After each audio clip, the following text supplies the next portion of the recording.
Damai sejahtera bagi kita semua. Judul firman Tuhan, mengendalikan pikiran.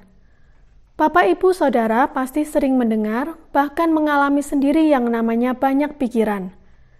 Pikiran ini kalau tidak dikendalikan bisa menjelajah kemana-mana dan akan mengakibatkan sesuatu yang fatal jika yang dipikirkan adalah hal yang salah, yang buruk, yang jahat dan berbahaya. Kita akan lihat dari mana asal pikiran kita. Alkitab berkata dalam Markus 7 ayat 21 dan 22. Sebab dari hati orang timbul segala pikiran jahat, percabulan, pencurian, pembunuhan, perzinahan, keserakahan, kejahatan, kelicikan, hawa nafsu, iri hati atau mata jahat, hujat, kesombongan, kebebalan. Jadi, berhati-hatilah dengan apa yang masuk ke dalam hati kita. Sebab apa yang masuk itu akan keluar dan diolah dalam pikiran dan membuahkan tindakan. Amsal 4 ayat 23 mengatakan, jagalah hatimu dengan segala kewaspadaan, karena dari situlah terpancar kehidupan. Dalam terjemahan lama dikatakan, peliharakanlah hatimu, terlebih daripada segala yang patut dipeliharakan, karena dari dalamnya terpancarlah segala mata air hidup. Dalam terjemahan firman Allah yang hidup, yang terutama sekali, jagalah hatimu karena hatimu mempengaruhi segala sesuatu dalam hidupmu. Kita dapat melihat hati dan pikiran saling berhubungan. Yang bisa timbul di pikiran manusia adalah pikiran jahat, pikirannya iblis, musuh dari kebenaran, iblis yang berbuat dosa dari mulanya. Contoh, 2 Samuel 13, Amnon dan Tamar. Inti ceritanya adalah Amnon, anak Raja Daud, cinta kepada Tamar, adik tirinya yang sangat cantik. Ingin berdekatan dengan Tamar, tapi sulit mendapatkan kesempatan. Lalu Yonadab, sahabatnya datang dan memberi nasihat kepada Amnon untuk menggunakan tipu muslihat, yaitu berpura-pura sakit, supaya Raja Daud ayahnya mengizinkan Tamar menjenguk Amnon. Amnon menuruti nasihat tersebut. Hawa nafsu membuat Amnon melakukan yang tidak sopan dengan memperkosa Tamar sehingga mencemari Tamar. Absalom, kakak kandung Tamar, tidak terima dengan perbuatan tersebut.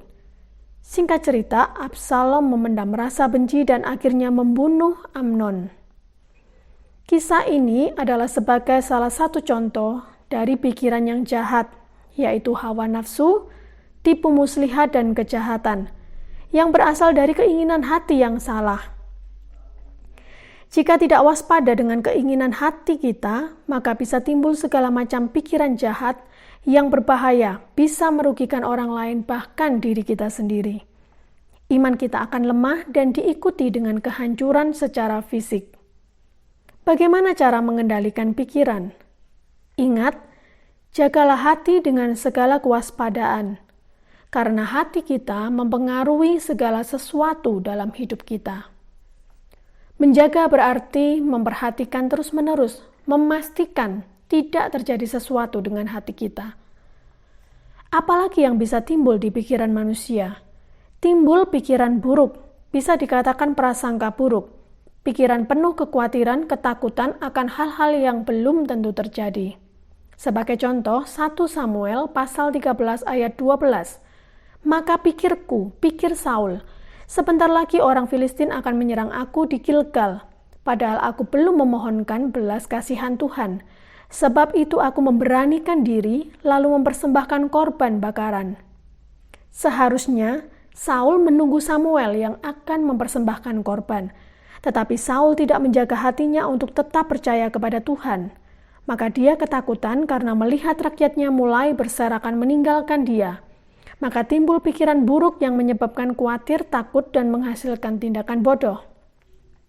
Ayat 13 kata Samuel kepada Saul, perbuatanmu itu bodoh, engkau tidak menuruti perintah Tuhan Allahmu yang diperintahkannya kepadamu. Berbeda dengan Abraham. Ibrani 11 ayat 17-19. Karena iman, Abraham rela mempersembahkan Ishak anaknya yang tunggal. ayat 19 dikatakan, karena ia berpikir bahwa Allah berkuasa membangkitkan orang-orang sekalipun dari antara orang mati, dan dari sana ia seakan-akan telah menerimanya kembali. Abraham menjaga hati tetap percaya kepada Tuhan, sehingga pikirannya benar, tindakannya juga benar. Amsal 3 ayat 5 mengingatkan kita, percayalah kepada Tuhan dengan segenap hatimu dan janganlah bersandar kepada pengertianmu sendiri. Berbicara tentang pikiran. Jadi, untuk mengendalikan pikiran, pertama, kita harus menjaga hati kita lebih dari segala-galanya, karena hati kita mempengaruhi segala sesuatu dalam hidup kita. Kedua, bagaimana mengendalikan pikiran? Dengan mengingat kebaikan Tuhan yang sudah kita terima. Masih bisakah kita mengingat pertolongan Tuhan dalam hidup kita? Mazmur 103 ayat 2, 3, dan 5. Pujilah Tuhan, hai jiwaku, dan janganlah lupakan segala kebaikannya. Dia yang mengampuni segala kesalahanmu, yang menyembuhkan segala penyakitmu, Dia yang memuaskan hasratmu dengan kebaikan, sehingga masa mudamu menjadi baru seperti pada burung Raja Wali. Jika hati kita kacau, timbul segala macam pikiran khawatir, takut, dan sebagainya, maka ingatlah akan kebaikan Tuhan yang pernah kita alami dan rasakan. Percayalah, Tuhan tetap memperhatikan dan mempedulikan kita pada masa sekarang ini. Filipi 4 ayat 6 dan 7. Janganlah hendaknya kamu khawatir tentang apapun juga, tetapi nyatakanlah dalam segala hal keinginanmu kepada Allah, dalam doa dan permohonan dengan ucapan syukur. Damai sejahtera Allah yang melampaui segala akal, akan memelihara hati dan pikiranmu dalam Kristus Yesus. Ketiga, bagaimana mengendalikan pikiran? Dengan menawan pikiran. 2 Korintus 10 ayat 5b. Kami menawan segala pikiran dan menaklukkannya kepada Kristus. Kristus artinya Dia yang diurapi Tuhan, diurapi dengan Roh Kudus. Roh Kudus adalah pribadi ketiga dari Allah.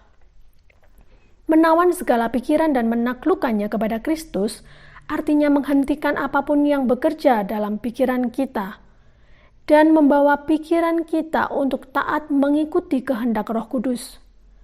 Galatia 5 ayat 16, maksudku ialah, hiduplah oleh Roh, maka kamu tidak akan menuruti keinginan daging.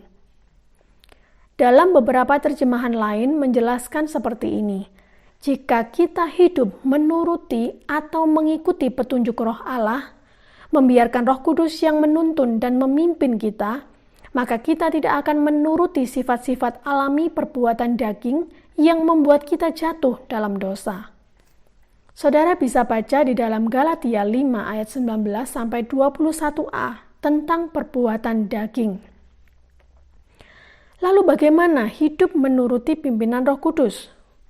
Galatia 5 ayat 22, 23, dan 25.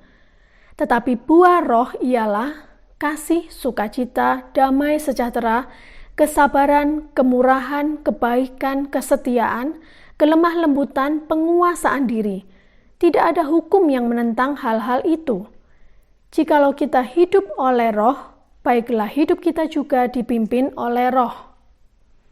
Keempat, bagaimana mengendalikan pikiran? Dengan bertanya kepada diri sendiri. Yang saya rancangkan dalam pikiran saya ini akan membawa kebaikan atau berguna buat saya, atau malah akan merugikan saya di kemudian hari. Mengapa saya biarkan pikiran khawatir, takut, dan kecewa? Sudah tidak percayakah saya kepada Tuhan? Apakah hal tersebut bisa mengubah sesuatu menjadi lebih baik? Mengapa saya biarkan marah, iri hati, dengki kepada seseorang? Apakah hal itu memberikan damai, sukacita, dan melegakan hati saya? Yakobus 2 ayat 14. Apakah gunanya saudara-saudaraku jika seorang mengatakan bahwa ia mempunyai iman padahal ia tidak mempunyai perbuatan? Dapatkah iman itu menyelamatkan dia? Bapak, Ibu, saudara yang terkasih di dalam Tuhan Yesus Kristus. Kalau kita punya iman kepada Tuhan tapi kita tidak menjaga hati dan mengendalikan pikiran sesuai dengan iman kita, maka iman tersebut tidak akan bekerja dalam hidup kita. Sebagai kesimpulan, bagaimana mengendalikan pikiran kita? Menjaga hati setiap saat, mengingat kebaikan Tuhan yang sudah kita rasakan. Menawan pikiran dan membawanya untuk taat kepada Kristus, yaitu kehendak Roh Kudus. Bertanyalah pada diri sendiri, apakah membawa kebaikan buat saya? Mazmur 139 ayat 23 dan 24, biarlah ini menjadi doa kita bersama. Selidikilah aku ya Allah dan kenalah hatiku. Ujilah aku dan kenalah pikiran-pikiranku. Lihatlah apakah jalanku serong dan tuntunlah aku di jalan yang kekal. Puji Tuhan, mari kita berdoa. Bapa di surga, kami mengucap syukur atas firman Tuhan pada hari ini. Biarlah Roh Kudus yang memberi pengertian dalam hati dan pikiran kami. Dalam nama Tuhan Yesus Kristus kami sudah berdoa. Haleluya. Amin. Tuhan Yesus memberkati.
Jadikanku